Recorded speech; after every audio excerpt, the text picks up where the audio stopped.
Ajike ibanong Rino Bir Rolando Gabriel, in Salpomanel Pakachkel Chabur, in Kokikin, Salpomanela, Alexi, Chopa, Lia. Carla Matios. Hola, muy buenas tardes. Mi nombre es Rolando Gabriel. Estoy aquí para interpretar en Kaqchikel con mis compañeras Alexia en español y Edie en inglés. Gracias. Hello, good afternoon. My name is Rolando Gabriel, and I'm here to interpret from Kaqchikel. And I'm here with my partners, Leah and Alexia, and we will be also interpreting Spanish and English. Thank you. Ojo huevo Camiri Chini Hasapomir Pakachkel Chabur, Pakashlansir, Chokapangachi, Querer Banek Roma, Ruchorishik Richabur. Estamos aquí hoy para interpretar entre Kaqchikel español e inglés, trabajando con un marco que se llama la justicia del lenguaje. We are here today to interpret between Kaqchikel, Spanish, and English, and working in a framework that is called language justice. Ruchorishik Chabur, Ruchibal, Rogel, Winner, Richin Tire, Yocho, Chini Aspakawi, Choharichin, Yohakashish, Pakachabur, Akuchi, Usnekana, Okowi. La justicia del lenguaje es el derecho que todas las personas tenemos de comunicarnos, entender y ser entendidas en nuestros idiomas y en los que nos sintamos más cómodos. Language justice is the right that all people have to communicate, understand, and be understood in our languages and in the languages in which we feel most comfortable. Chin Utrupashik Retzihonemre, Yehokisari Rubeyar, Nuya Peri Sum, Tikere, Lokisish, Tokstitane, Rirusorishik, Zihoshik. Reconocemos todos los idiomas presentes hoy aquí y en particular los idiomas de los pueblos indígenas de las diferentes tierras en las que todas las personas que estamos aquí hoy nos encontramos. We recognize all of the languages present here today, and in particular the languages of the indigenous peoples of the different lands in which all of us here today are living. Richin Utrupashik, Ritzihonembre, Yehokisari Rubeyar, Nuya Peri Sum, Tirger Lokisar, Lokisush, Tokstitane, Rirusorishik, Rokisashik. Para facilitar esa conversación, vamos a estar utilizando la función de interpretación de Zoom, que se activará después de que terminemos cómo explicar cómo es que funciona. To make this conversation possible, we will be using the interpreting feature of Zoom, which will be activated after we explain how it works. Ukemasi Rawokisar, Statet, Chusheka, Kohuntisete Secretar Ruachule, Chiritikirel, Nacha, we Rikachkel Chabur, we Pakashlan, Sir, we Pakanchin. Si usted se está conectando a través de su computadora, usted va a ver un icono de un mundito en la parte inferior de su pantalla. Ahí puede seleccionar su canal de idioma, ya sea el Kaqchikel, el español o el inglés. If you are joining on a computer, you will see the icon of a little world in the bottom right of your screen, and there you can select whatever language you prefer. It would be Kaqchikel, Spanish, or English. Wista Ukisar, Choti Agoyonibal, Takanoh, Akuchino Big Mas, Tosh Tibecolumpe, Pakai, Oshita Rubeyar, Richin Nachari Chabur. Si usted se está conectando a través de una tableta o un teléfono, por favor pulse en más y va a haber un menú que incluye la opción de interpretación de idiomas. If you are connecting on your tablet or smartphone, please click More and you will see a menu that appears that says Language Interpretation. Wimastikulunta Peri, Statsihoja, Tok Ochina Un Rutzil Rubeyar, Isum, Wimanukanta Rubeyar, Uts Katsiban, Apo Chireri Juan, Pachat. Si usted no puede ver el mundo o la opción de interpretación de idiomas, le recomendamos actualizar su versión de Zoom y para cualquier duda, por favor, póngase en contacto con Juan por medio del chat. If you cannot see the icon of the globe or the option for language interpretation, we recommend that you update your Zoom. And for any doubt or question that you have, please contact Juan in the chat. Janila Mateo Shireri Leis, Ruma Shubun Chikamolonki Wakami, Janila Yokikot, Ruma, Eko, Jalahok Jabur, Shashekere, Nihana, Chinekatolaki. Muchas gracias a Leis por hacer posible que estemos aquí hoy. Nos da mucho gusto poder apoyar este espacio multilingüe, ya que sentimos una fuerte solidaridad con el trabajo que hacen. Thank you to Lace for making it possible for us to be here today. We are so happy to be able to support this multilingual space, and we feel a great solidarity with the work that you do. Caro? Hello, good afternoon. Thank you so much for joining our channel on this Wednesday of SOMA.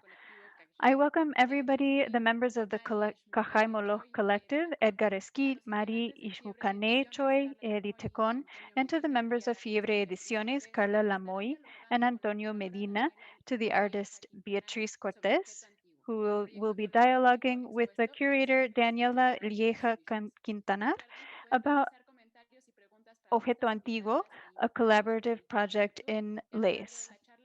Remember that you can make your commentaries and questions to our panelists in the chat or in YouTube, and we will be answering them as we go. And thank you so much for being here in this Wednesday of SOMA. Hello. Welcome to everybody. Lace is on Tongva territory and recognizes the difficult work of resistance that the Tongva people have carried out and continue and will continue against the invisibilization, as well as their dedication of caring for these lands, which are also inhabited by other important native peoples that have been displaced from Latin America and other parts of the world. We thank SOMA for this collaboration and to the interpreters Alexia and Leah, who have been an important part of this project of language justice in LACE. And a very special thank you to Rolando Gabriel Pichilla, who is in charge of the interpreting to Kaqchikel. That we are so happy that for the first time we have an event with simultaneous interpreting with such an important language that is Kaqchikel. It has a very important presence in Los Angeles. We will begin with a series of questions by our invited guests, the community research team Mayan Kaqchikel, Kaqjay Moloj, and the publishing collective, FIEBRE Ediciones, and the thinker and artist Beatriz Cortez. After that, we will open it up to a conversation between us and then have a space for questions for the public. And you can do that through the chat in YouTube or in the chat in Zoom. Or you can also speak it out loud. You can ask your question directly in the space. This talk uh, comes from the Exposition and Diasporic Research Project Intergalactics contra el aislamiento, which can be heard and is inspired from the heart of the Americas, Central America, along with the south of Mexico. This exhibition is open until August 14th, and we also have a virtual tour for those who can't be with us here in Los Angeles. You can visit it on our website. Intergalactics forms a solidarity network, and it is a critical work in our current context. And intergalactics is an exercise against isolation, against the system that has separated our histories and memories and ancestors and our lands. Border and migration politics in the United States are a necropolitical machine, which can be found just a few miles away, with concentration camps and children who are found in cages separated from their families and from all of us. Kaqjay, Fiebre, and Beatrice created a generous space of exchange of perspectives around the idea of ancient object from the community, from the Maya Kaqchikel community. During a long process of conversation and learning, the group got together every week virtually to exchange ideas and to learn new ways to create objects. And among those, stonework and the construction of adobe and the fabrication of molds, which were guided by the artists Zizi Krebs, Ashley Hagen, Rafa Esparza, and Beatriz Cortez. The entrance to Lace, and I'm gonna share the tour very quickly, just so that you get an idea.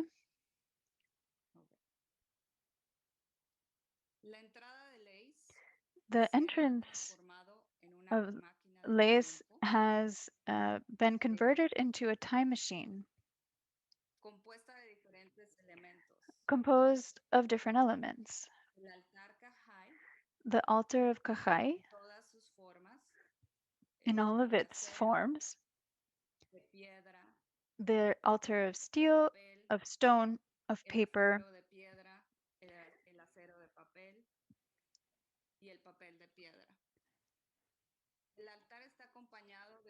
the altar also has objects that come and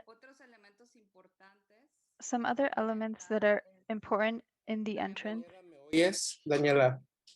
Un momento. Daniela, can you hear me? Just 1 minute, I need to make sure of something. Rolando, can you confirm that you're on the language channel for Kaqchikel?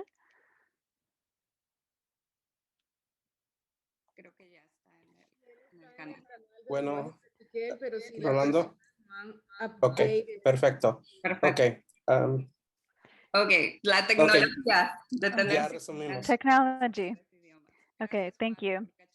Thank you, Juan, for catching that. As I was saying, the space also has important elements that are fresh pine in the gallery and the library of memory. And finally, a Mayan arc that transformed the space in Lace in its architectural space, and which is oriented towards the south, and that serves as a portal to the rest of the exhibition. Now I'm going to, you can hear me, right?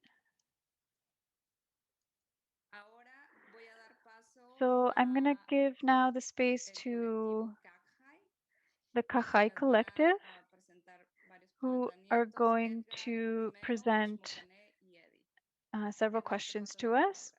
Edgar, I will give you the mic. Can we show the video very quickly?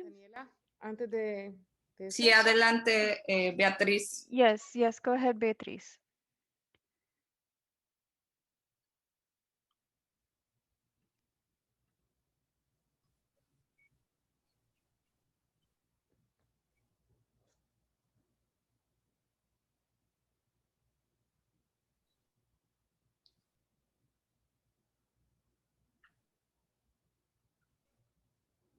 Estamos ahorita viendo la ciudad de What we are looking at right now is the city of Kaqjay in what is now Patricia in Guatemala,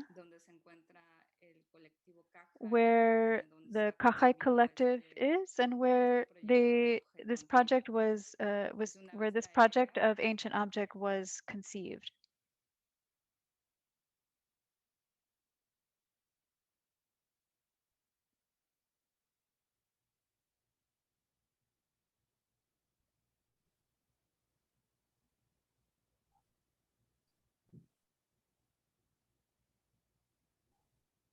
y ahí abajito vemos And a here, down there, we can see Edgar Ixmukané and Edie.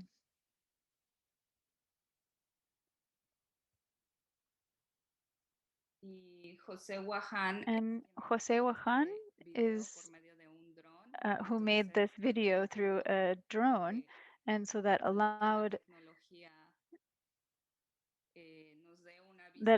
for technology to give us a panoramic vision of this special space where the thinking was generated for this project.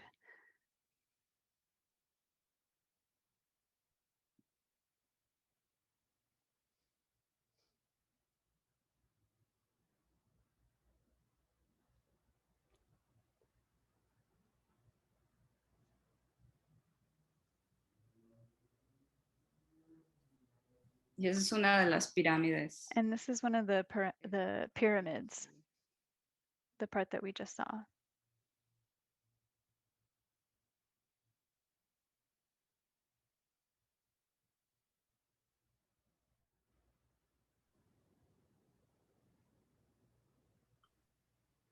Ok. Muchas gracias, Beatriz. Thank you, Ahora Beatriz. sí vamos a dar paso a So la primera yes, parte now de we're las gonna presentaciones con Edgar. see the first part of the presentations with Edgar. Edgar, please make sure that you are on the Spanish channel.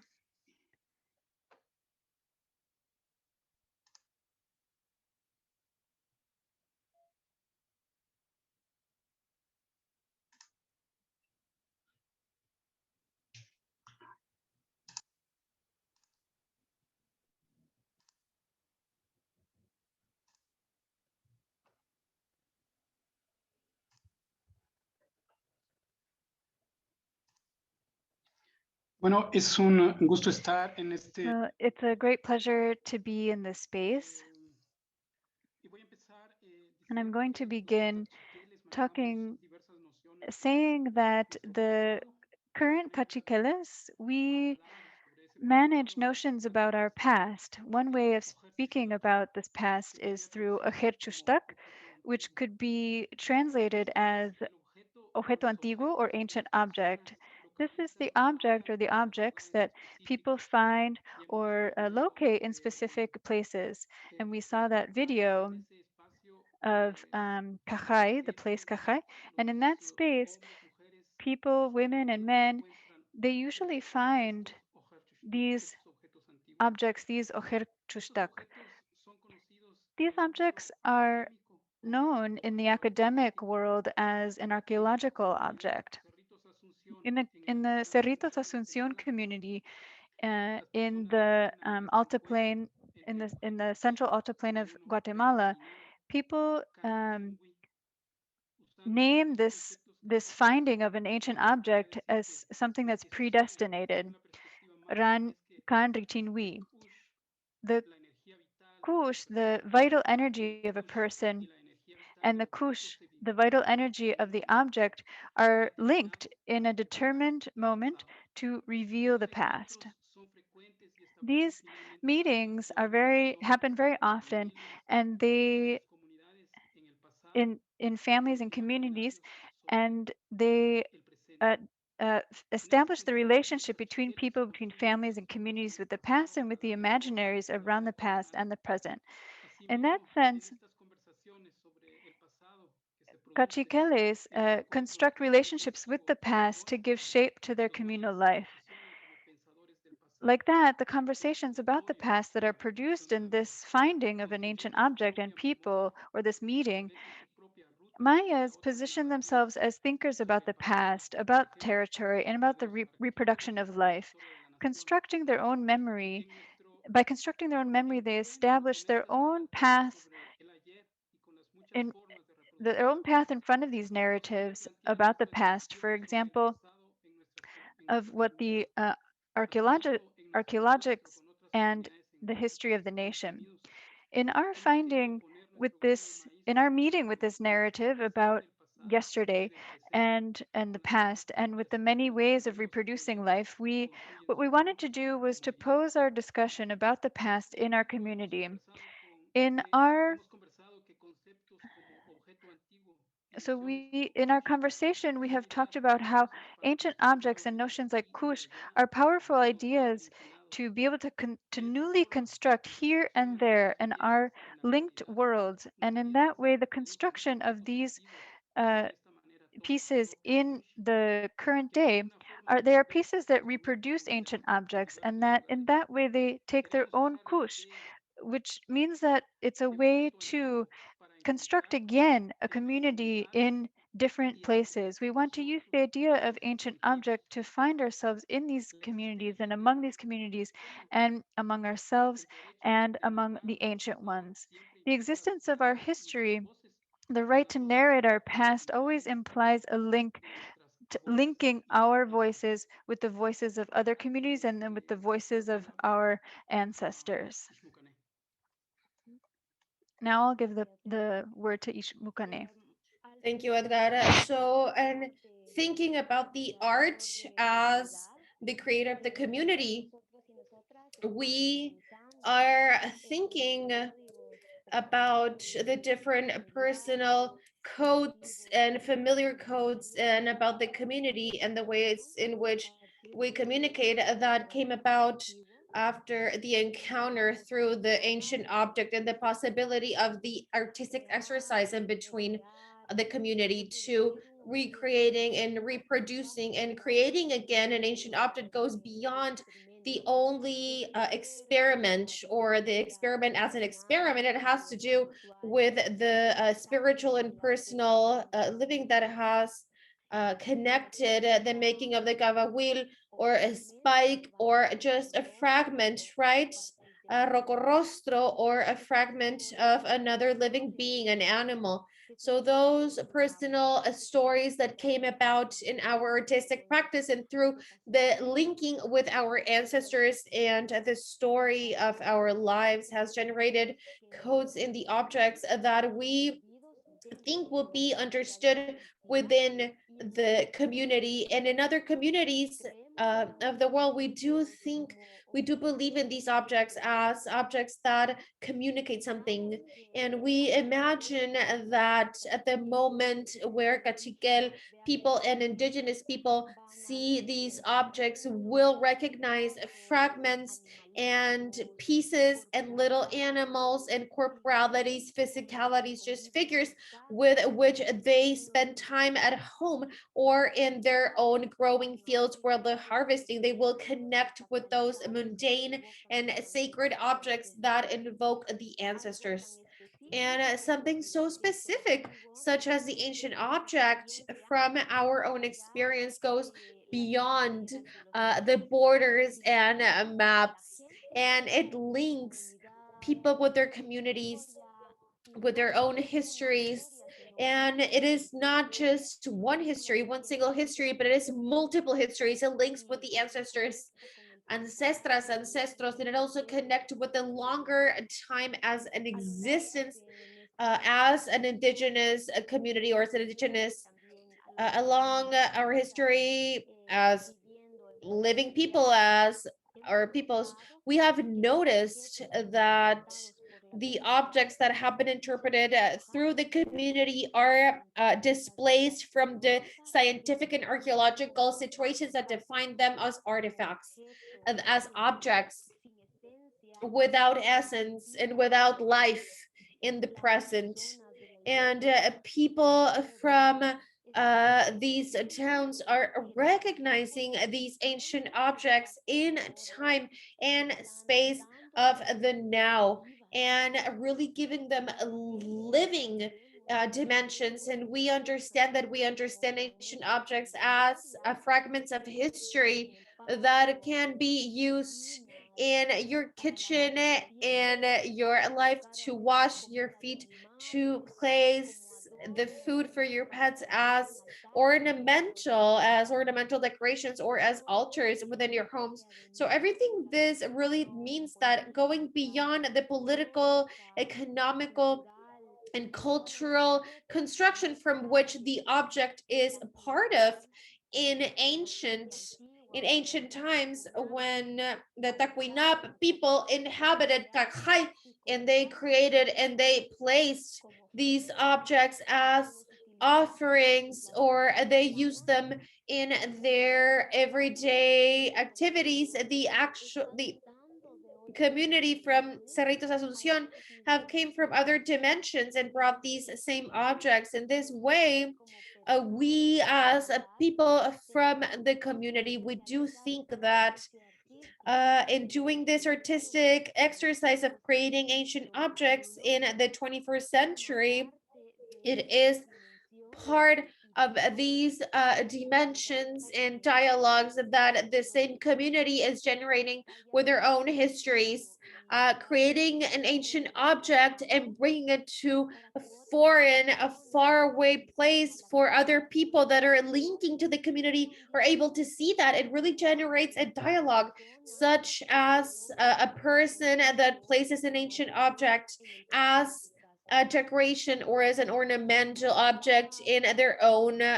patio or garden, as the spike, as these objects. The fragments of clay that we presented, those are objects that have been created by common people, by people, Kaqchikel people from Kaqchikel, and these objects contain a very solid artistic intention, and it represents a continuity of aesthetical production. And they maintain this intention of creating their crafts as potentially the archaeologist or the state would do, but we believe that every object has kush, and because of that, the objects that are being created right now by indigenous people in different centuries or during different centuries can be seen as artistic objects or artistic creation in the way that they do have this artistic intent that is generating dialogues. And we like to think about these objects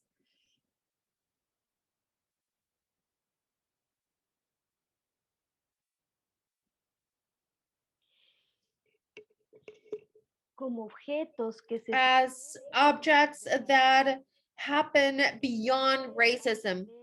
And after that, it is through these objects that we do recognize the indigenous communities and us indigenous peoples. We are using art and we are using writing and we are using higher education, university. We are using those weapons of the colonizer to keep speaking up and creating community. So now we are going to continue with Edie. Hello? Let me know, please. I'm speaking too fast because it might happen. But I'm going to keep going. So we started this collaboration with Liz as a political positioning that is temporal and trans-spatial. So in a way that we feel that in reclaiming the indigenous people's particularities or singularities from all the continent, right? We represent here through these very specific objects, we are opposing a geographical historical discourse and to the actual process of colonizations in which indigenous countries have an inferior category as normal people. So these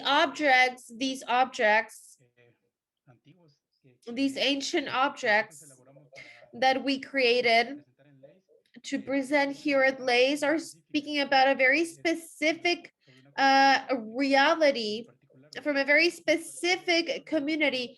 And through that, we, so the Kaqchikel Mayan territory, the Pachisia territory, we reclaim that, but we believe that in doing this in a very practical and symbolic aspect, in doing that, we are contributing to the construction of autonomy of the peoples in looking to go over the racism and colonialism and the necessity to retake the whole control of speaking too fast.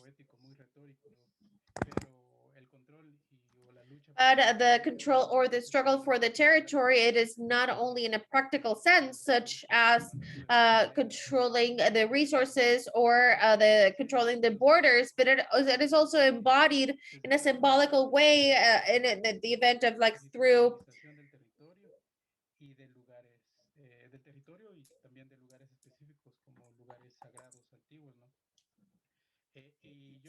and also I believe that us from Kaqjay, speaking only from the symbolic sense, we are not really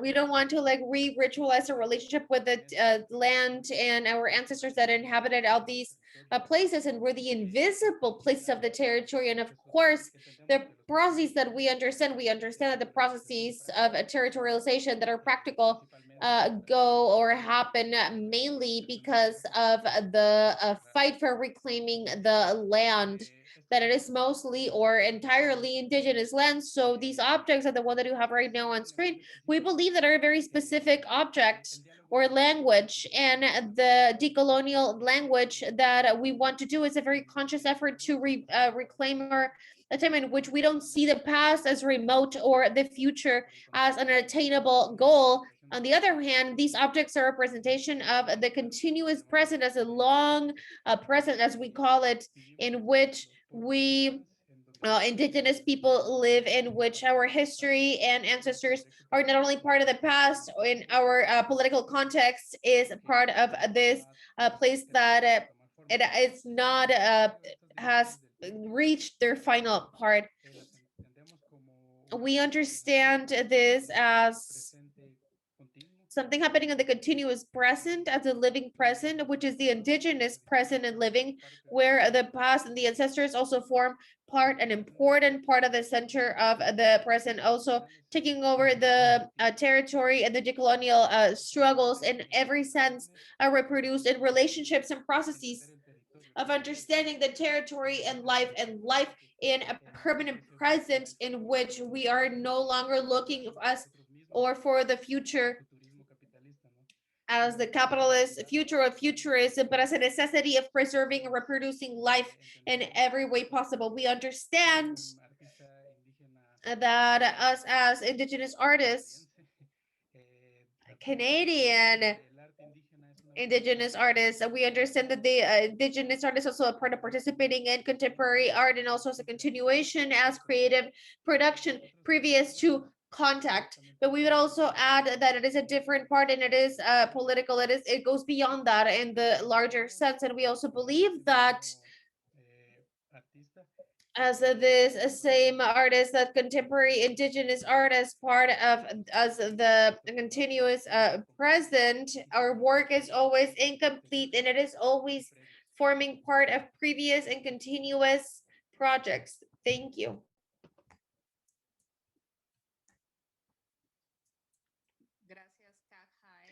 Thank you, Kaqjay. And now we are going to go with FIEBRE.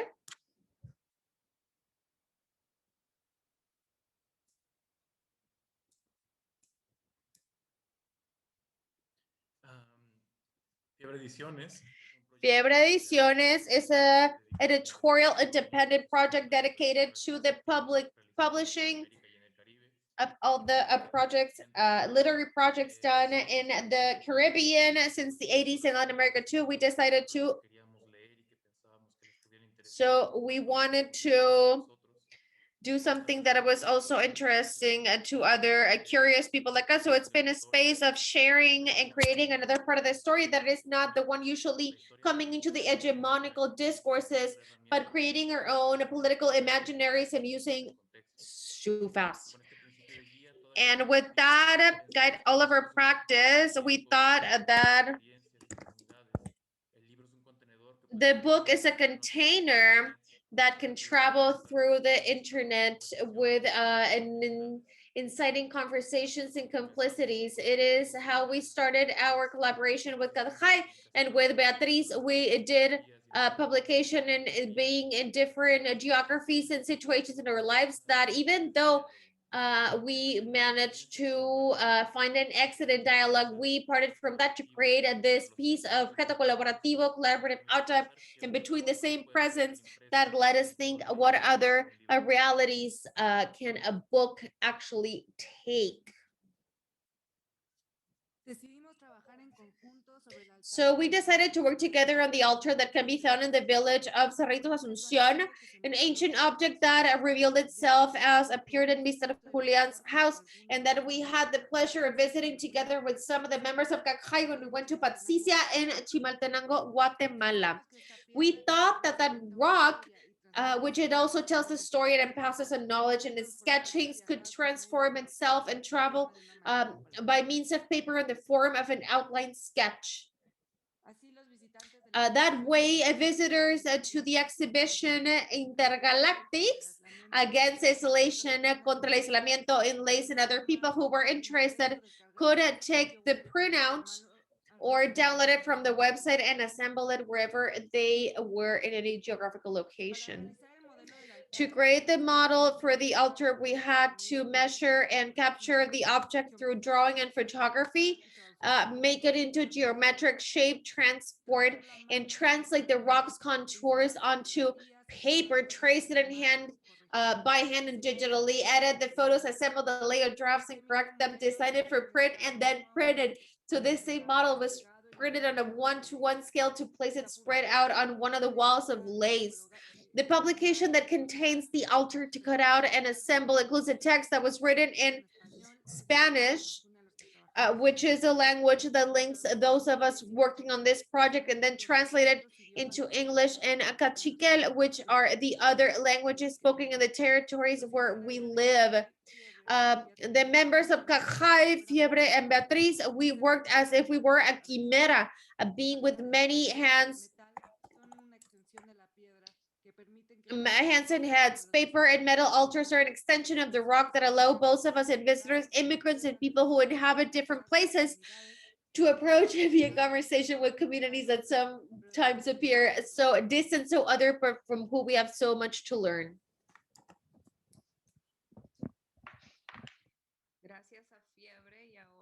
Thank you to Fiebre. And now we go to Beatrice. Thank you. Creating collectively opened up many possibilities for co-creation, collaboration, and to imagine collective subjects. Beatrice, we can't hear you. Make sure that you're on the Spanish channel, please.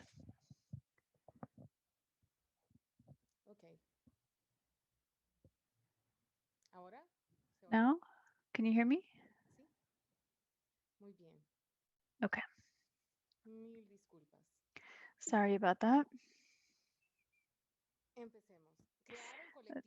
Let's begin again. So, creating collectively opened up many possibilities for co-creation, collaboration, and to imagine collective subjects in the past, present, and future. Despite the pandemic, colonialism, and racism that indigenous peoples and immigrants from Abya Yala face in the United States. We met weekly on Zoom, and each participant in the collective dedicated many hours of creativity and many conversation with many other people to give shape to this project. For me, it was very important and a huge privilege to spend every Tuesday afternoon together talking and shaping this collaboration that arose from the Kaqchikel idea that objects have kush, meaning they have their own will.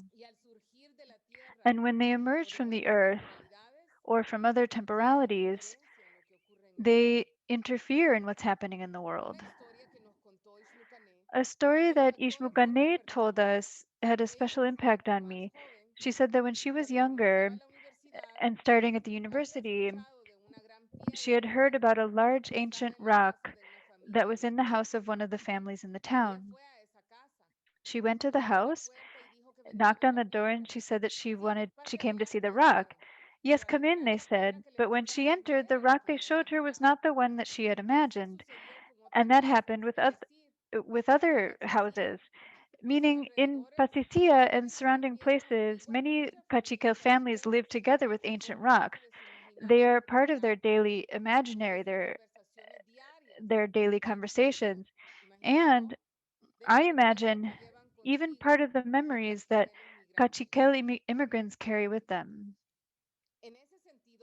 In that sense, I was tremendously impacted by the creation of Kawawiles, or Men of the Mountains, that Edie did, because he who had joined our conversations various times from Brazil, where he was studying for his doctorate in anthropology, he was imagining a portable altar or a stone amulet.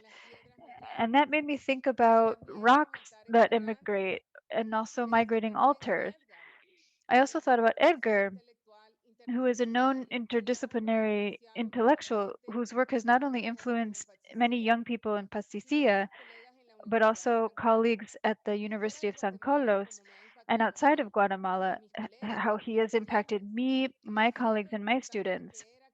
I thought about how significant it was that he was also now dreaming about creating with his own hands, and that he dreamed about a mushroom that was not created, but that it was thought about a lot. It was a mushroom for the altar of a farmer that was actually him.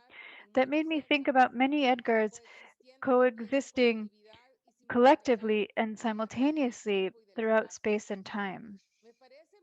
I think it's very important to note that this is not a collaboration that is happening between Guatemala, Mexico, and the United States, because the life of these countries has been very short, meaning the life of these countries has been very short, and the ideas that inform this collaboration are much older, especially the idea that an ancient object can allow someone who coexists with it to cross time, space, and to be part of a community with other ancestors.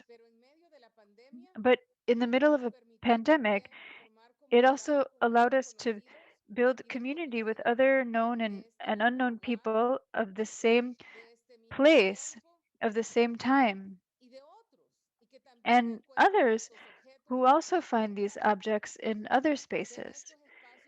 But these spaces don't exist in the logic of capitalism, nor do they form part of modern ideas like liberalism and imperialism. These spaces are also indigenous territory. They're also tied to the ancient past, to the logic of indigenous time and spirituality. Creating and moving these objects to those indigenous territories contributes to the decolonization of these spaces and to think about them throughout time and to imagine other futures. I'd like to show you some photos of how we were how we imagined how to do the rock carvings in an inverse way, like on a model of an altar that was cut, that Carla and Antonio had created at the real size that is in the wall of the gallery.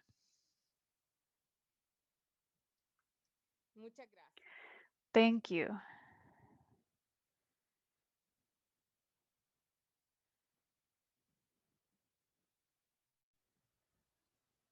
Muchas gracias, Beatriz. Thank you, Beatriz. So we're going to continue now with to the part of the conversation with all of you. I would like for you to talk about the part of the process that you could share with the public, these meetings that you had, and especially emphasizing that all of you come from different disciplines. For example, Beatriz, who is an artist and is a critical cultural thinker and makes sculpture, but you also have an artistic work that is very connected to the cosmovision of the Mayas. And uh, how could you exchange with the others? And for example, Fiebre, you also come from an artistic visual artistic practice, and it's a project that uh, takes off from that, and it looks searches for other histories. I remember Antonio talking about the story of unlearning, because in visual arts or in these disciplines, we don't learn about Central America.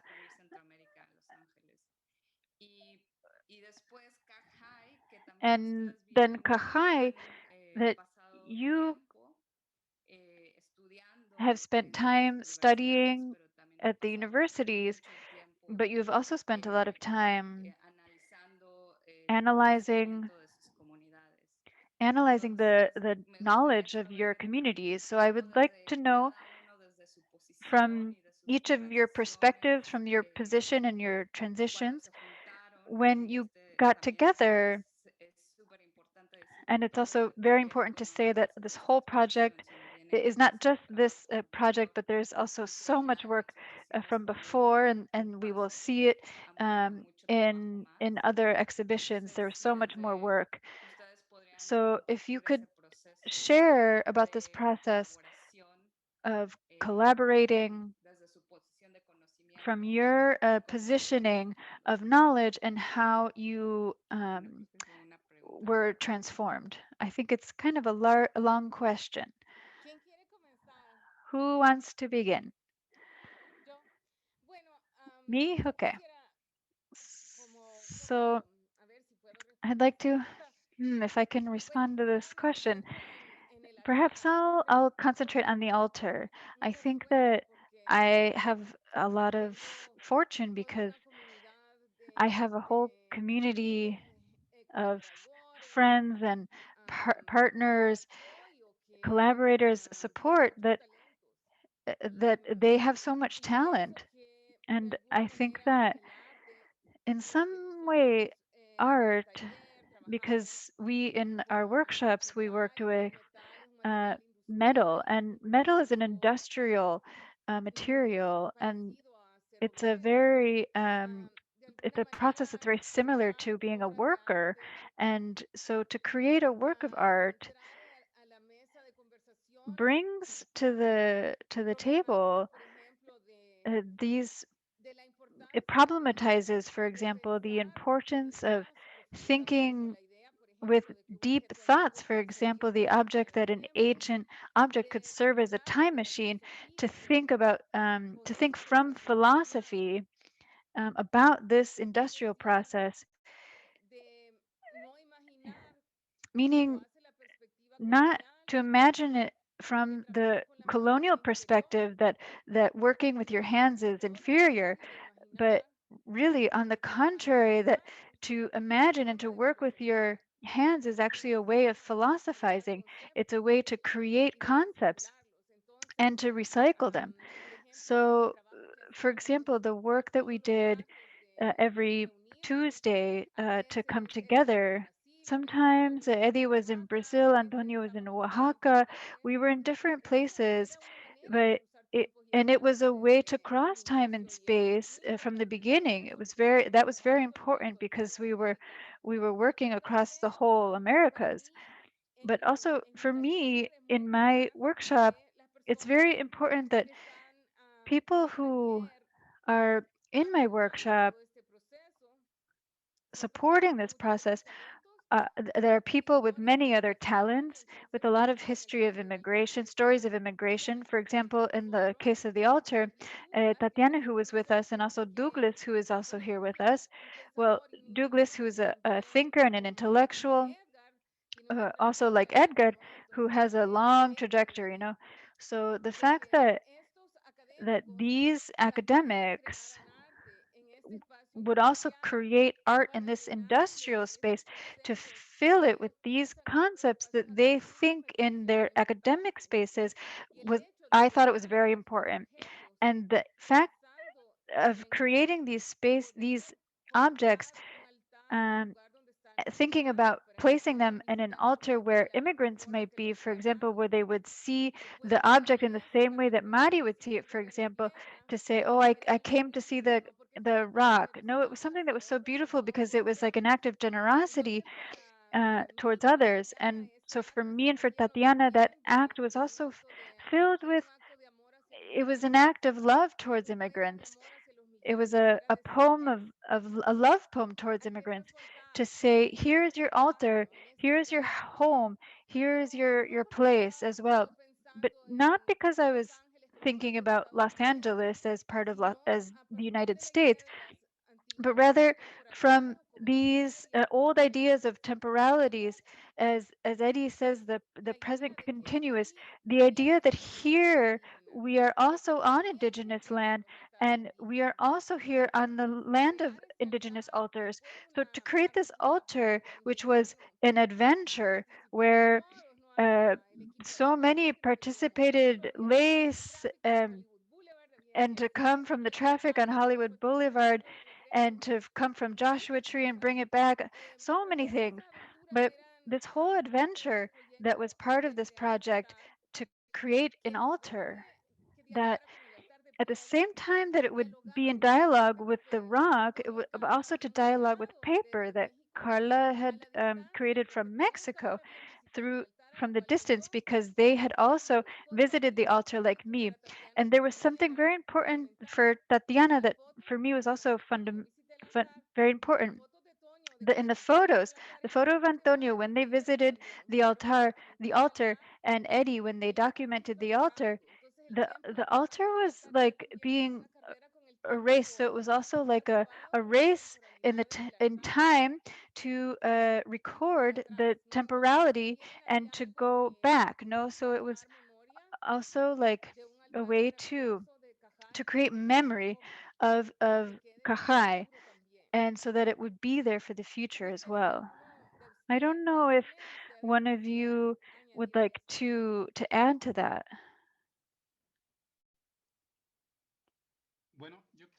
Well, I could. I'd like to say that this conversation that we've had, Fiebre, Beatriz, and Kaqjay, for me, to consider the collaboration between communities in that sense is important.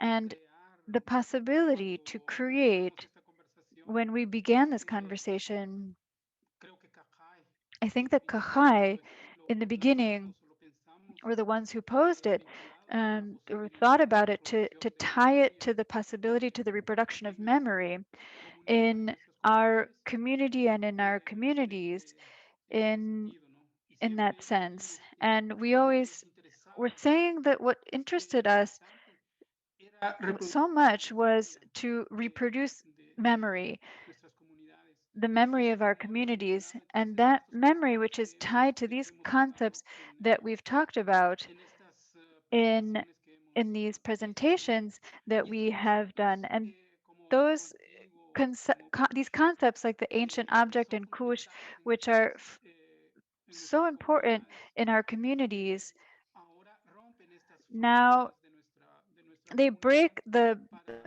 borders with our community, but to also go, but it allows us to go into other communities as well. But in this conversation, for me, what's important is so many aspects, but I'm remembering now something that Antonio was saying in our conversations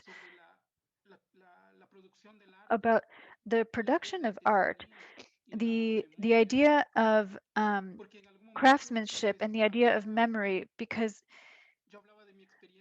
I was talking about my experience of working with mud in my, or working with clay in my house and with my nephews and nieces. And when they would watch me and they would ask me, "What are you doing? What are you making?" And so from that experience, I would tell them, right, about that I was just a regular person doing this work uh, to produce or to reproduce an ancient object.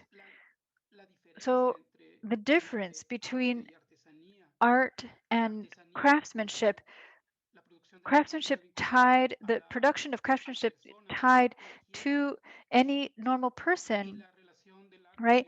And the relationship of art tied to the specialist, right? So there we had a discussion, very important discussion, and that tie link it also with other ideas that that I was listening to in a speech, and this person was talking about publications, and he said this text is the life of a regular person. So that idea of that a regular person, as I say, it's very interesting to me in the reproduction of life and in the reproduction of art or in the reproduction of our memories in our communities, or in that passage of the conversation between these communities and different people between the now and other communities in Mexico, right? That is what I thought was very interesting. So to continue with what you're saying, so right now I think like this idea of the object, how do you say it? Artesanal o el objeto The artístico, craft como que era or algo the como que artistic estaba muy object, it is something that was very like present in the discussion where we were like putting this together. So like how this idea of this artistic object as this unique piece where its value resides on the rarity or scarcity in this, or its existence really obey to other capitalist logics that are not endemic to the communities, the original communities of Latin America, if you want to call it that. And I think that's something that we also thought that was very interesting happened. It was like when during the moment where we created, it was not that the object was important, but it was like us creating was something that really called us, and not as art as a production, a material production, but also a methodology relating to the past of all these very complex things that transverse or live in these territories. So like when we did that, when we came to you to realize this first community of like the or collaboration with the book, it was like how is like from our universal middle class higher education like realities, how can we relate to the Salvadorian and the Central American communities, right? And like us being so different and like so remote from that, like we realize that, but also we have a lot of like points in common. And all of a sudden, just being able to like create these objects and thinking about like how this object really comes across in our experiences, how can we relate to those histories? I think like in another way is very hard to think about. And well, I don't know if I'm going on a tangent when I talk about the collaboration and how is that we were going to relate to the other's culture. Also, and something that we were really coming together to the others language, and also all the workshops that the artists from Los Angeles shared with us. They were all in English, or Rafa, who's an immigrant, speaks in Spanish. But for example, when we were making the book, us, me and Toño, we had to correct or to prove the Kaqchikel without knowing. So they sent us the proving, and we were like, well, we're trying to really come close to something that we don't know what it was. It was very unknown. It is something that is happening right now. Rolando, and like sometimes I played that language channel because I love to listen something that I cannot touch, but it touches me. And I think that it is a process that's going to continue. I don't know. It is something that it happens as we go, and we think as we go. Well, what is the relationship that we have with these languages, right? How is that we can get closer? How can we learn them from a very respectful place, or from a place of honoring, now that we have texts in Kaqchikel and their translations and all that? But in what way is that we can come together and gather all these influences? And that has to do with the idea of like practice and formation. Yes, but also the idea of the territory from which we belong and our cultures and how, yes, just being so many hours, just like spending so many hours together. I think like it's a very like connecting process, a symbiosis. I don't know how to call it actually, but yeah. Thank you, Carla. And I think that we can maybe go on the tangent that, well, there was a text that Ixmukané and Edgar wrote for the other publication for Ancient Object, that it is also a collective voice. Maybe it would be very nice if you can tell us, Edie and Ixmukané, how it was for you to write that text, and also the transition to the translation, and also the translation to the Kaqchikel and then English, and what Carla was explaining as a publication as a whole. Yeah, so the text that appeared in the little cut-out book. Well, the idea, as Carla was saying, and I did not want to interfere, but I will take a chance to respond the question. And maybe it wasn't directed to me, but like that text was not exclusive of Kaqjay, but we always worked in a very collective way, right? It was not individual. And we had practiced that as even before the pandemic. That was just receiving all these messages, and eventually maybe potentially just one phone call through WhatsApp, because when we started to work through these through the book, we had this work, and it was a collective work. And to respond to that question, I was saying that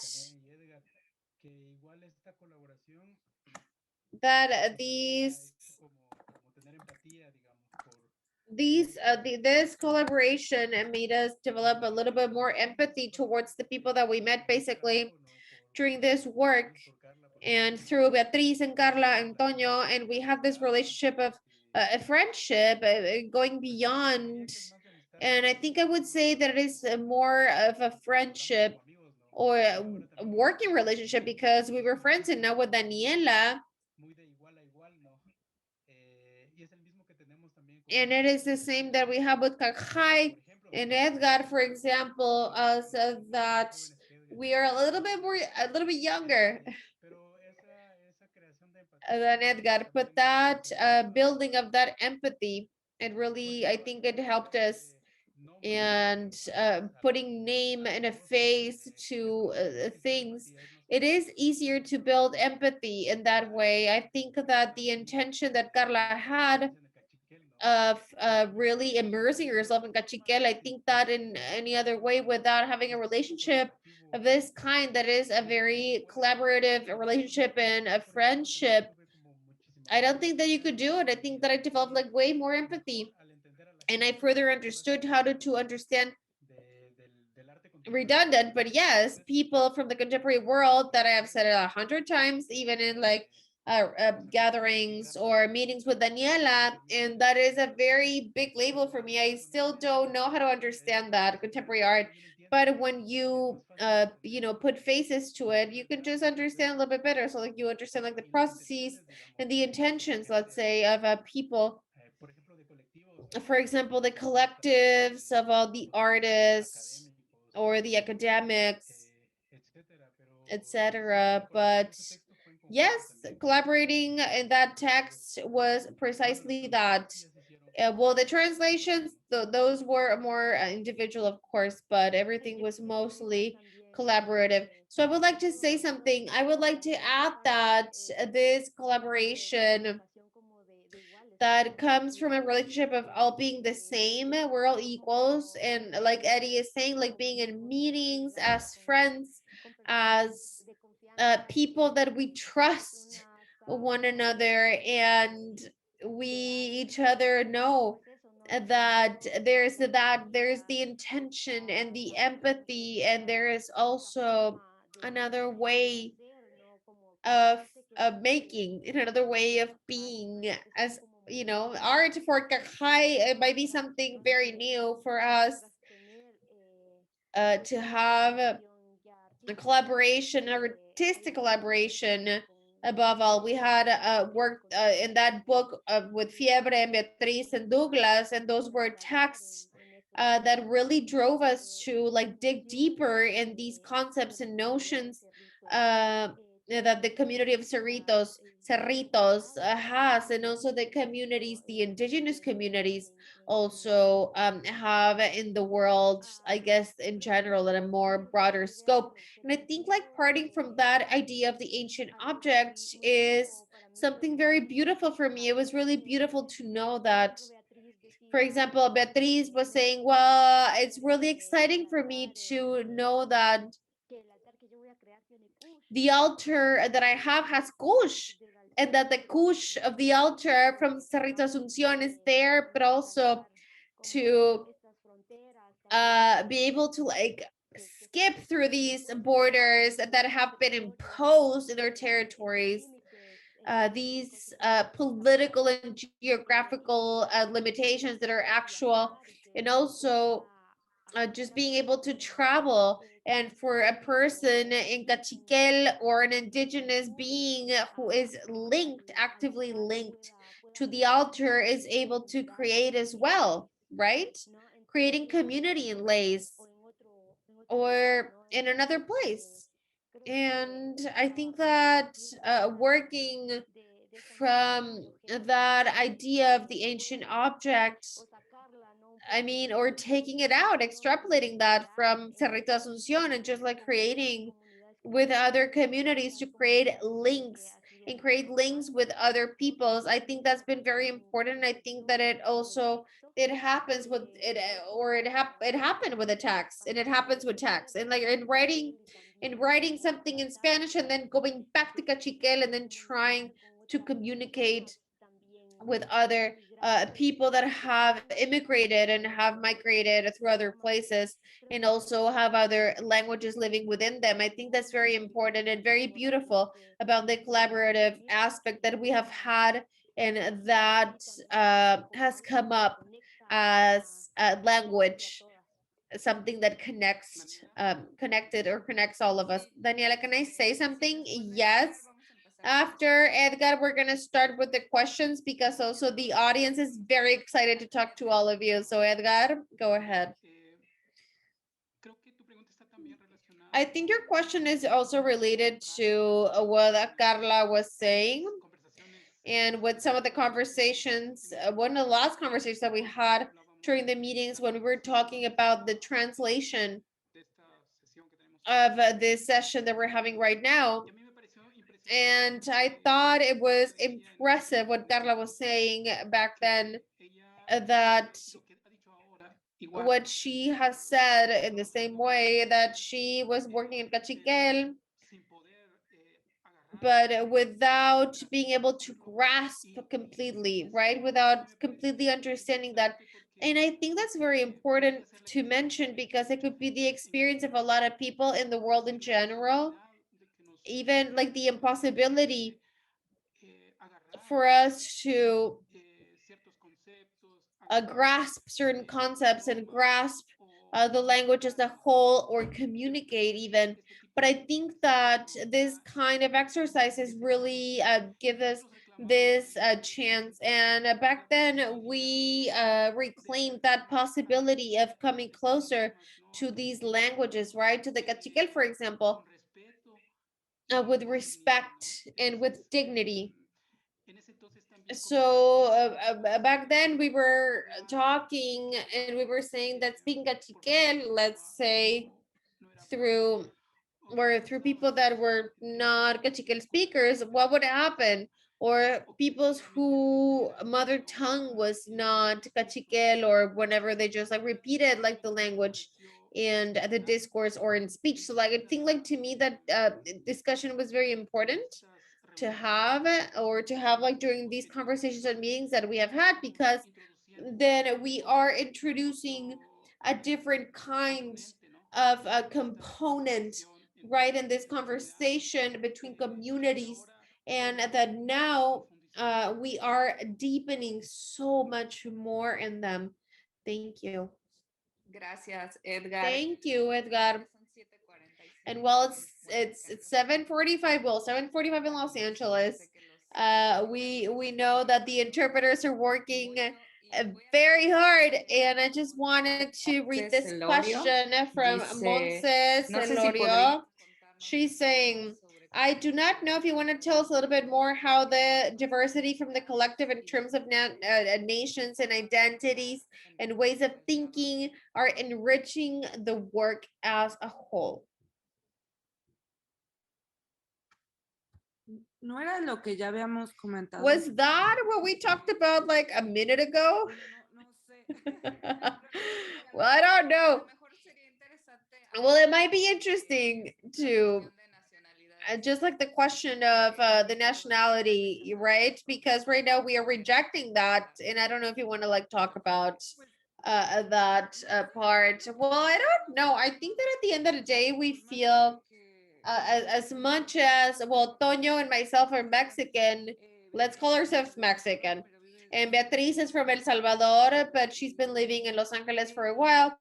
And Edie, Ixmukané, and Edgar are from Patricia in Guatemala.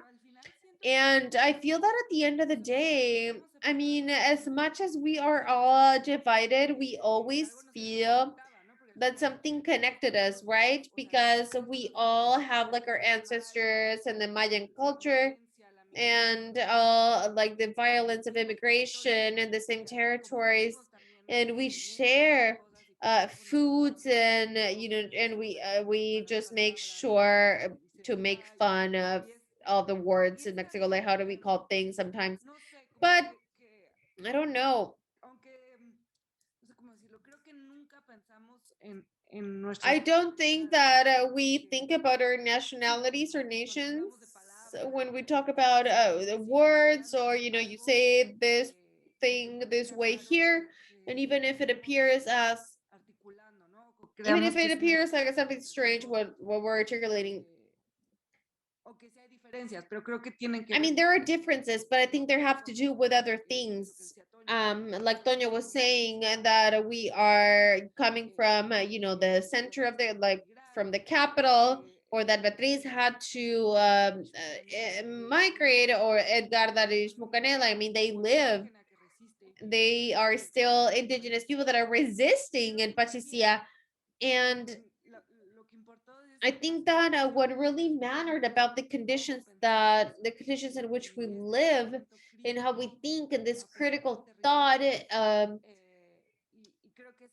I think it was that just being able to find a way through technology for us to work no matter, or disregarding the difficulties of the pandemic or the time zones, or I think that's the most important thing, because we did create a methodology and it was very complex, of a trial and error of communicating.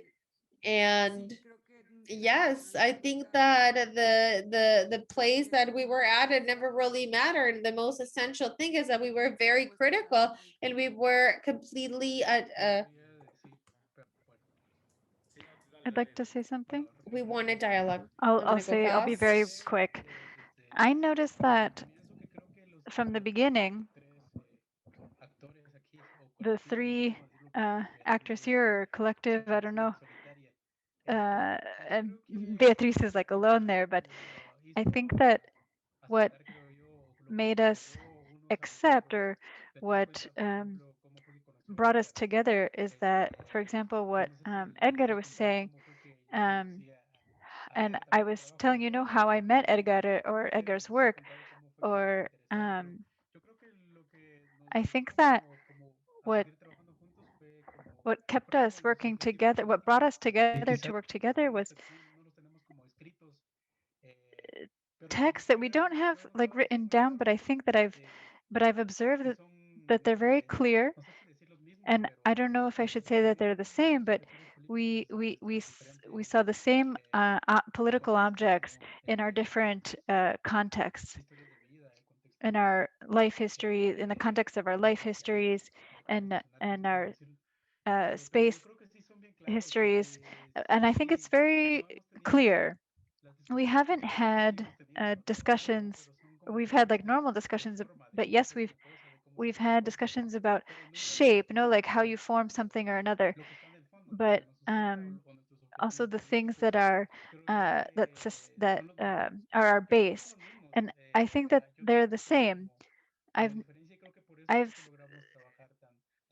noticed such little difference, and that's how we've been able to work together. I've also seen that in Kaqjay, we've talked about that we wouldn't work with just any collective, just any person, right?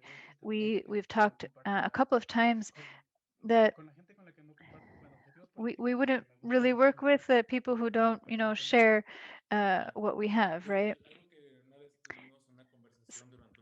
Yeah, a conversation that we had during one of our meetings over of that disobedience to borderlines, that actually we are a collection of experiences and personal academic stories, but some lines, for example, where is it contemporary art, where is it archaeological, where is it anthropology, where is it one thing or the other? What we've been thinking about is that, like, in the end, it's people and institutions and everything in the same. The ones who represent are the ones who are interested in maintaining those walls. And what are the things that we have in common and the points that we have in common to establish a dialogue that would be much more enriching, and we wouldn't, and in which we don't consider borders and borders in our thinking as well. I thought that was something that I think is important. And if I could add something, when we were working, for example, we had in the whole collective had the commitment to create works and to create concepts and ideas in a collective way, because we thought about everything, as Carla was saying, and Antonio as well. It was like to be the hands of one and the head of another, and what one person was experiencing, they would tell everybody else. And so to find these common points and to learn from each other, and then to create a piece that had that collective spirit, is something that I think that was really important. And so that for that reason, one of the pieces that were created is of common authorship. Thank you, Beatriz.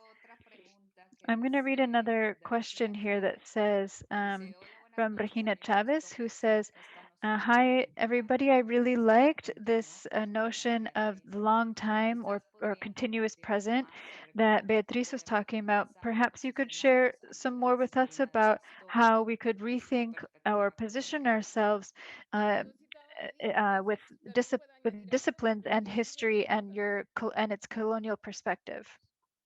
So I think Edie should respond to this.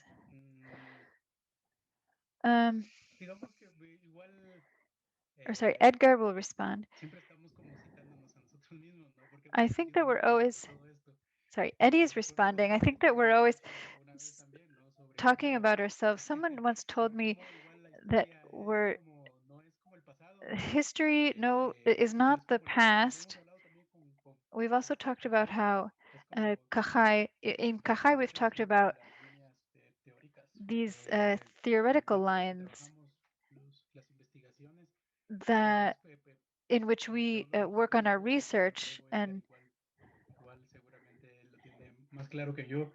perhaps Edgar really has this more clear than I do. But for example, one history is not like a narration, like a consecutive narration of events, where in 1495 the Spanish came, and And Latin America shares this whole history of invasion and independence, et cetera, the coup d'etats. That in reality, it's not that history is like us. It's not what happened. It's what explains what explains and it makes us who we are in many senses.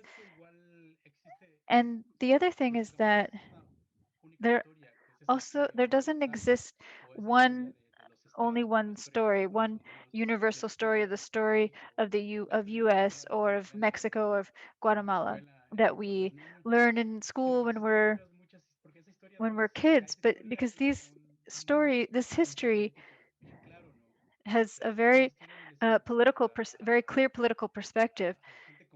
But for regular people, as Edgar was saying, few people know other histories, and that's like knowing who was the president and at what year they gained independence. But I understand these points as history is not just that. It's not just one story, one narrative. There are many histories, and that history is also, it's always there, right? We always have to have it in our present because it's what explains and it's what helps us understand the future. So that is it. I don't know if I also wanted to talk about this question, which is very archaeological perhaps, but what has to do with that breaking, no, of history between Maya, ancient and indigenous, versus something contemporary, or India, which doesn't have anything to do with the Mayan civilization and antiquity.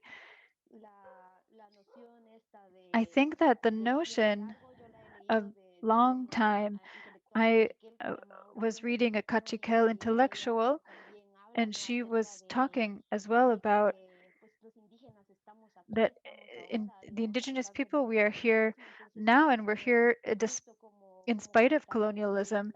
And just as Edie was saying, these barriers or that lineal history of an evolution of the ancient Mayan civilization, and then a collapse and that breaking in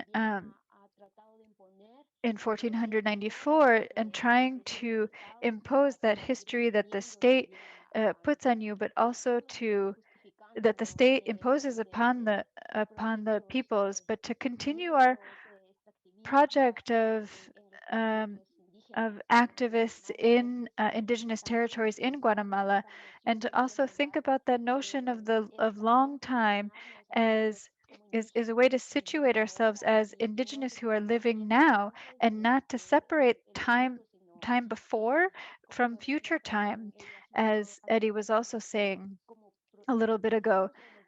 We think of ourselves, or we see ourselves in our artistic or academic practice as projects that are incomplete. Uh, Surely someone else also has something else to add.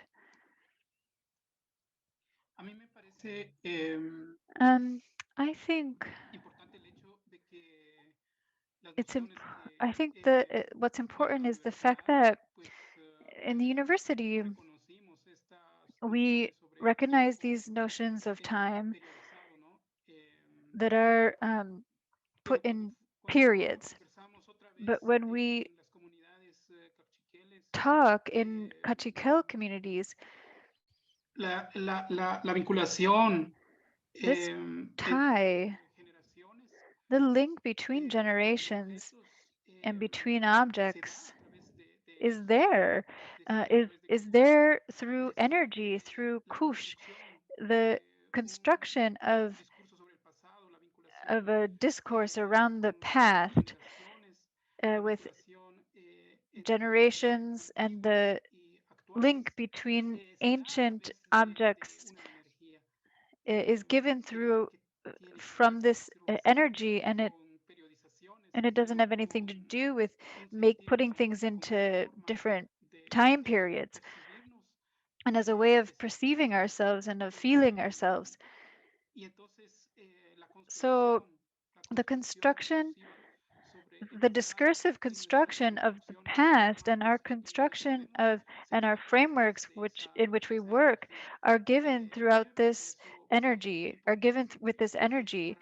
And I think it's important to recognize that and to deal with this, or to position ourselves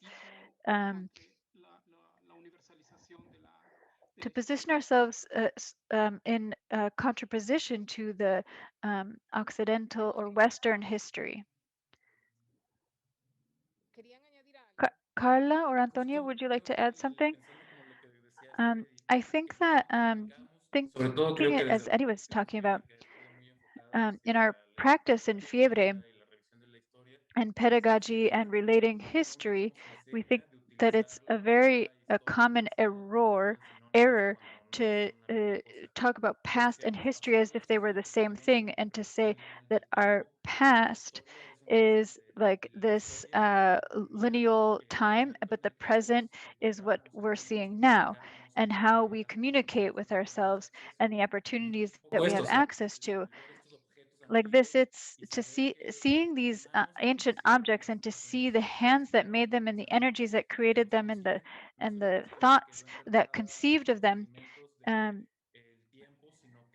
not outside of time, the element of time, but they're very present. So it's something that we were able to understand, the sense that Kaqjay, the meaning that Kaqjay was giving it, that history functions in this way, that if someone closes their eyes and has the sensitivity, they can still hear the march of Spanish, they can hear the gunshots of the armed conflict in Guatemala, because these are problems that are affecting the time that we live in now and the future.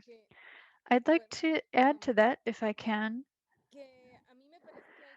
that I think there's like two very important concepts, and maybe Edgar could correct me if he's doesn't agree, but perhaps he agrees. I think that for me, it's very important to be nomadic, but the way I understand being nomadic is from a, a philosophy and an indigenous thinking. That history as a discipline is modern. It's part of imperialism, and it's colonialist, and we are part of that discipline because each one of us has participated in academia. But what I can see is that, for example, when Edgar is a historian, and when he tries to talk about this concept with the community, and Edie, who has worked as an anthropologist with Edgar, the concept of they've worked with perspectives that are not just academic. So to work inside these colonial disciplines, this is, but trying to understand other ones, I understand this as being nomadic, that space of knowledge, those spaces exclude the community, and they exclude the people that you are calling recurring people. Those are the people that we are interested in. So for me, to think about long time is also like the other concept that I was going to say, which is to forget about the chronology. Chronology is not our friend. Chronologies put the indigenous peoples in the past and the white man in the future. Let's not be deceived by this. The chronologies do not interest me. I am interested in the circular time that the Mayans have. I'm interested in time that repeats, and I'm interested in how past is in our present time, and how we can cross times, and how we can see our ancestors in a rock, and because we are inverting that chronology and our ancestors are here, and we are there, and we are also constructing a future, and through the objects that we create, we can that you found under the earth and that accompanied you in your migratory journeys, all of those objects will also allow us to be part of a future conversation when we're not there with people who have not been born yet. So for me, it's very important. I don't want to write history, but I know that Edgar is a historian, and Edie is an anthropologist, and they want to write history. And I know that the history you want to write is not the history of other historians, but being an indigenous anthropologist allows him to incorporate in his history the community perspectives. But I don't want to speak for Edgar, but I have seen, I've read his work with his students and how he can talk with for himself if he wants to add something to that.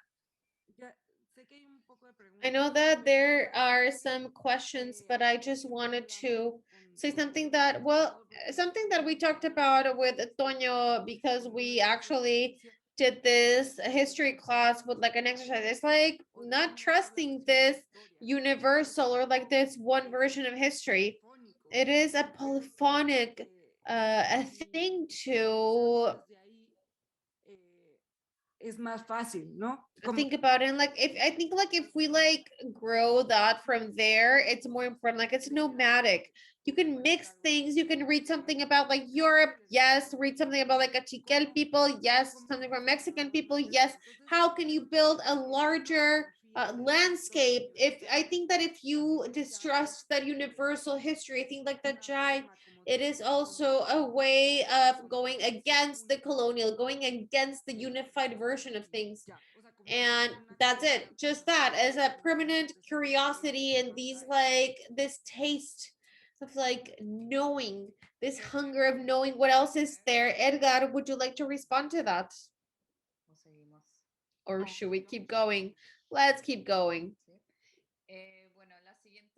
So the next one is from Maria Achenemer. She's saying, good evening, everybody. Thank you so much for your talk. Could you say a little bit more about the transit and moving these rock like stone objects, how it was bringing those to Los Angeles, thinking about immigrants themselves transversing borders? Well, maybe we can talk a little bit more about like the part from over there, from the Pasi, and then from here. Maybe Daniela and myself can we can add to that.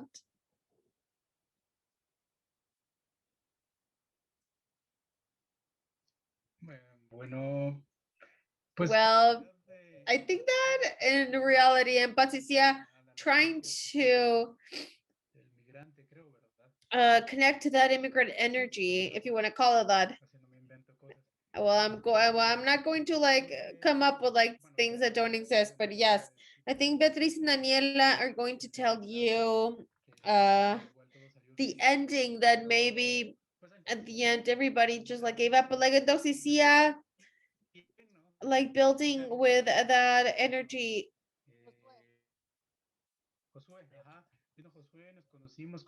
Josue came over, we met him, we met so many people, and some of these people are here in the audience today actually. So it was a very beautiful afternoon because we all got to share. And the same way, here in the earth or in the land of the objects, nothing extraordinary happened. But then they went, I think that for me, it's so important to talk about like how you pack them, because that was so powerful. That was so powerful. Well, I don't know if Mari, I don't know what to say. Mari, do you want to say something about that? Bueno, well,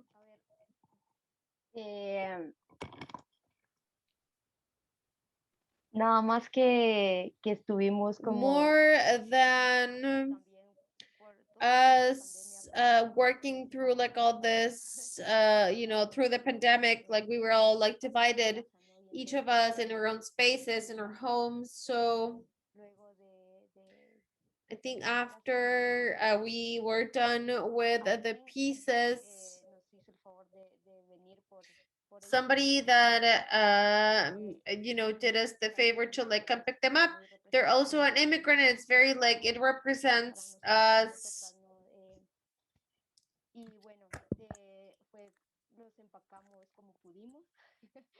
No teníamos ninguna experiencia en eso. We did not have an experience through that, so it was. And there were multiple layers, and we had like multiple like bubble wraps from which we were able to like find a lot of things within ourselves. And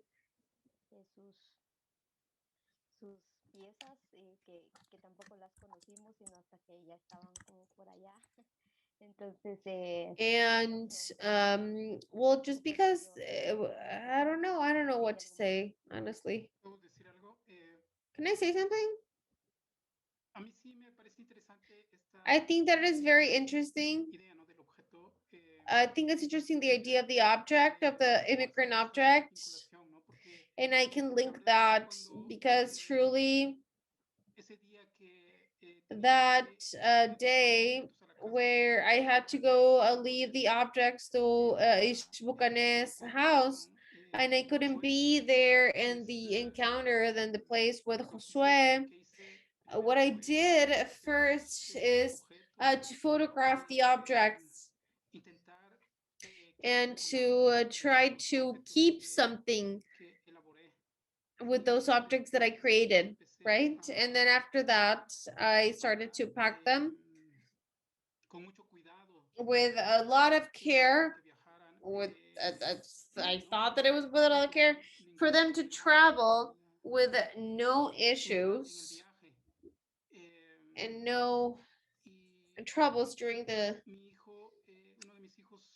And one of my offsprings talked to me about how the objects are going to like travel over there, and then my wife gave me some materials to pack them, and I feel that as a ritual, right?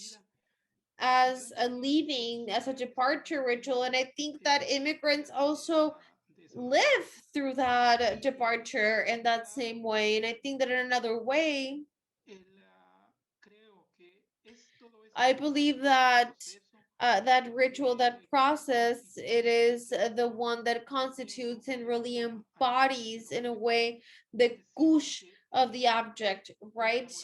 Because the making of the object was very important, but also the love that you deposit and place to that object when they're leaving, like those objects that left. I think that those are the ones that really build the gush and the energy of said objects. And I think it was very important. And that's why I was very saddened and angered what happened afterwards. I don't know if I can say something about that. Oh, go for it. Go for it. Well, I was very pressured, for example, when Beatriz, when you said that the objects had been like stabbed. And I think that's so intense, because what is the experience of like an immigrant, of an indigenous person here in this country, when I have traveled as well, and when I have tried to go through borders, I've wanted to live through that stabbing also.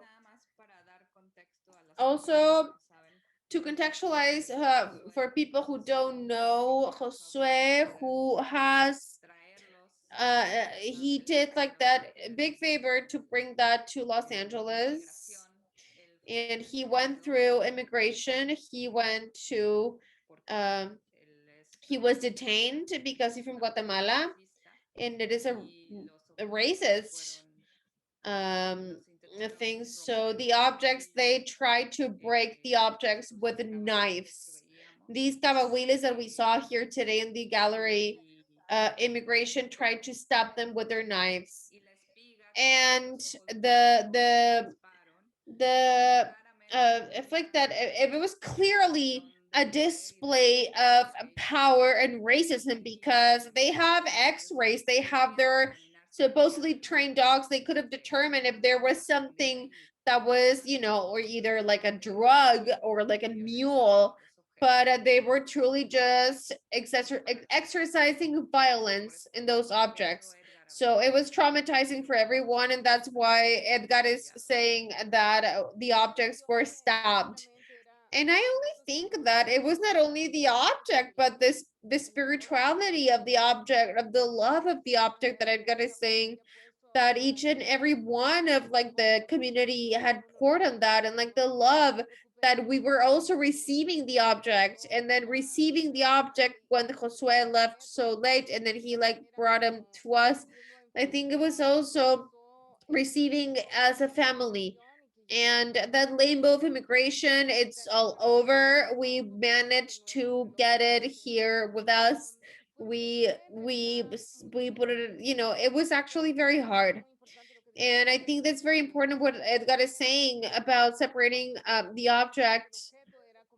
And well, Daniela, you know, Daniela and I were like welding the last part. We were like welding the last corner, and we had to put some ratchets because they're like they're like some tapes, like very intense tapes, as in like a moving place, and it was so hard. So we were done, and we're like, okay, we're leaving, and the altar is done. Perfect. Yes, we're gonna put it in the truck with like so much care, and then we're gonna have to go in like Hollywood Boulevard in the middle of so many people, so much traffic, so many things, and it's like, well, how are you gonna like put the boy out, like the baby, the little child that is like going into that place, and like that traffic, like a car can like hit him.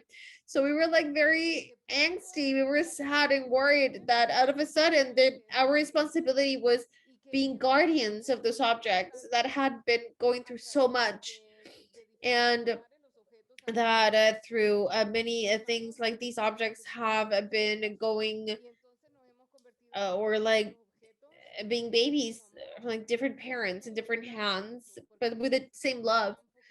And that's very important because it's a field that it doesn't really have to do with making art or taking care of art, and it doesn't have to do with being academic or with the idea or a concept, but it's really something that goes beyond that. And that Maria was saying that it's just being friends and family and loving each other and believing that our efforts are celebrated and taken care of for posterity. And I want to add something about about what you're saying about the guardians of the objects. After all of this happened, I remember that you told me you have to come here to pick up the objects, and I had that feeling of urgency of you know, receiving them and putting them in a place that it was a protected place, a safe place, that it is Lays, that's the home.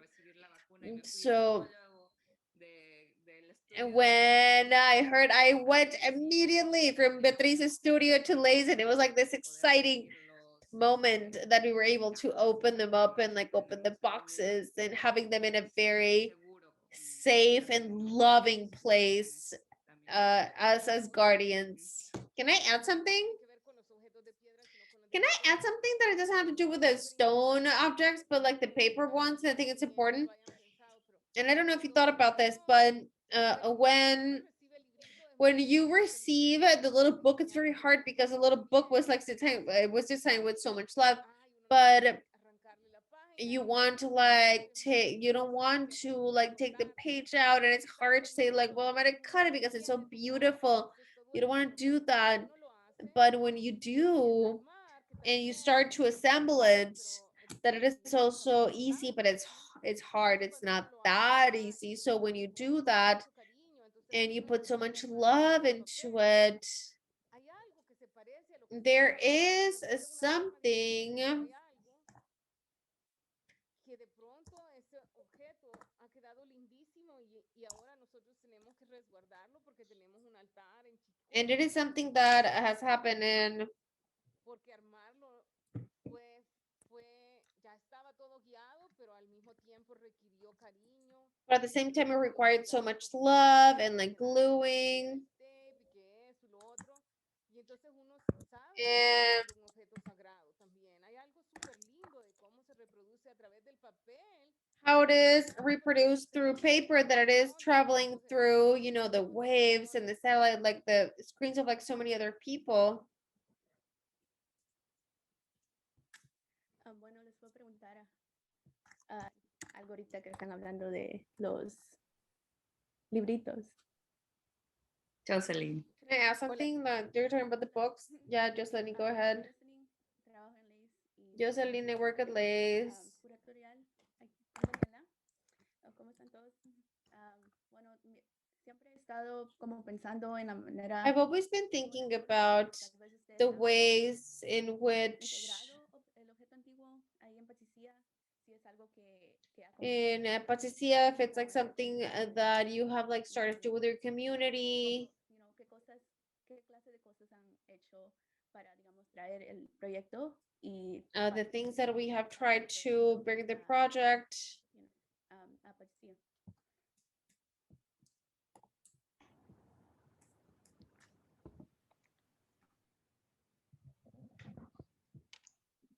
Bueno, hasta ahora no hemos trabajado con. So now we've not worked on this project in Patricia because we are a little bit afraid, about the pandemic. In this session, we wanted to transmit it through the radio, and we worked with some people with community radios, but we had the luck. We had the luck that they said yes. They gave us a positive response to that. But what's happening with the pandemic and what the pandemic implies in Guatemala in this time, because it's in another place in that sense. So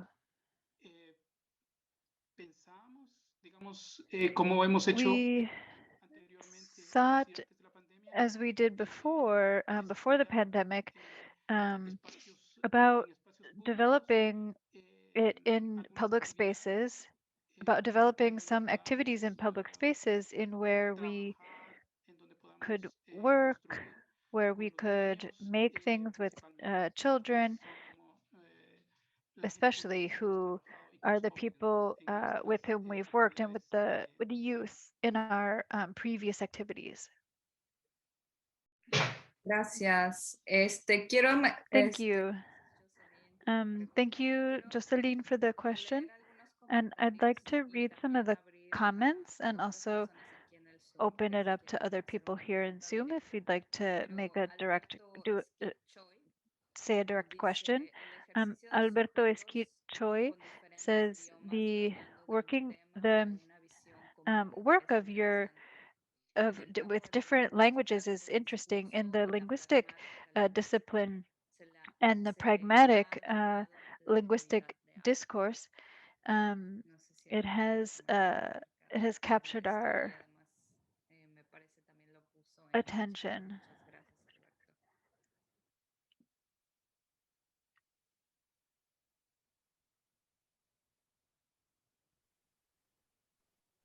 Es muy bonito eso porque, como decía Carla, it's very beautiful. As Carla was saying, we have had to talk through Spanish to communicate as a collective, because not all of us speak Kaqchikel. But however, I think that this event in particular, and to count on the participation of Rolando, who is interpreting our words to Kaqchikel, and to have the participation of Alexia and Leah, who are interpreting our words into English, that are the languages that, as well, many people of our community, for political reasons and immigration reasons, many people in our community speak, and a lot of people are interested in the ideas of our collective. And so I think that that's important. I think it's important for them to join to this conversation, the language justice in which Leah and Alexia and Lace have participated in, which is the idea that not just that someone should be able to communicate in the language in which they feel comfortable, but also that languages should survive because they carry concepts that cannot always be exactly translated with the same words. So I think that Carla was crucial in that aspect because she wanted to speak Kaqchikel, and it's not very easy to learn Kaqchikel.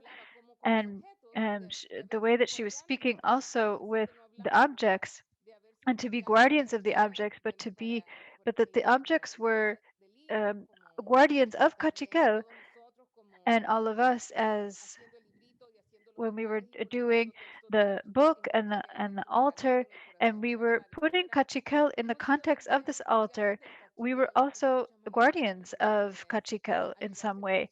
And just as the objects, we have done it with so much love.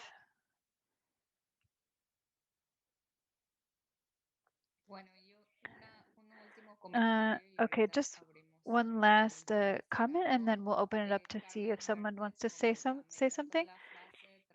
Carmen says that I loved the phrase working with hands and that poetic reflection of your own being. Yes, I love the expression working with your hands is to philosophize as an artistic and political way of reflecting on your own doing.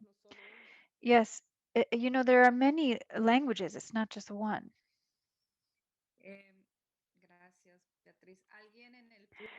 Thank you, Beatriz. Would someone in the public like to ask a direct question? Or ask a question directly here in Zoom?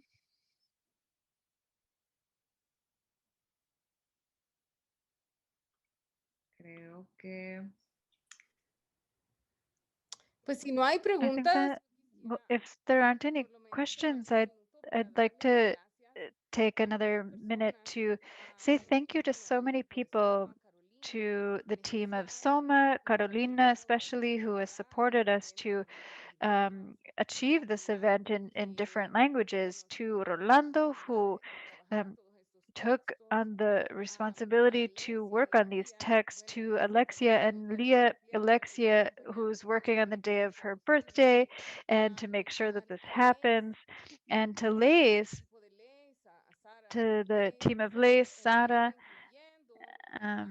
including, of course, Juan, and of course, Jocelyn, and the whole team. But also, I'd like to thank Daniela, because Daniela, as Edie said, has really supported us beyond the responsibility of a curator, because she has supported us as someone who is an ally.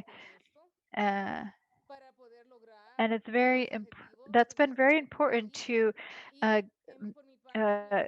gain the objects in our collective. And from my research, I'd like to um, thank my accomplices, Tatiana and Douglas, who worked with me on this project, for making objects, for making sacred objects, and for their time. Thank you.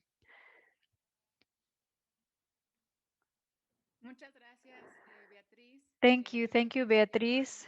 I think now, if there aren't any more commentary from YouTube, and from the chat in YouTube, they also send greetings. And actually, thank you, really, thank you so much for sharing this project with sharing this project with us and these stories of the ancient object and these exchanges that have been so enriching. And I'd like to thank Los Angeles Contemporary Exhibitions for making this collaboration possible. And this Wednesday of SOMA adds itself to the to language justice in its simultaneous broadcast of Kaqchikel and English. And thank you to everyone for listening to who's listening to our channel and who conversed with us. And in case you have missed Miércoles de SOMA, you can find us in our YouTube channel. We invite you to subscribe in case you've not done it yet. And remember that every Wednesday of the year is a SOMA Wednesday, and we will have the artist Ana Garna, who will be sharing with us her artistic practice. And so I think that that is it. Thank you. A very good night to everybody, and until next time. Thank you to everyone. Thank you, Mari, Edgar, Daniela, Carla. And greetings to my mom and my dad who are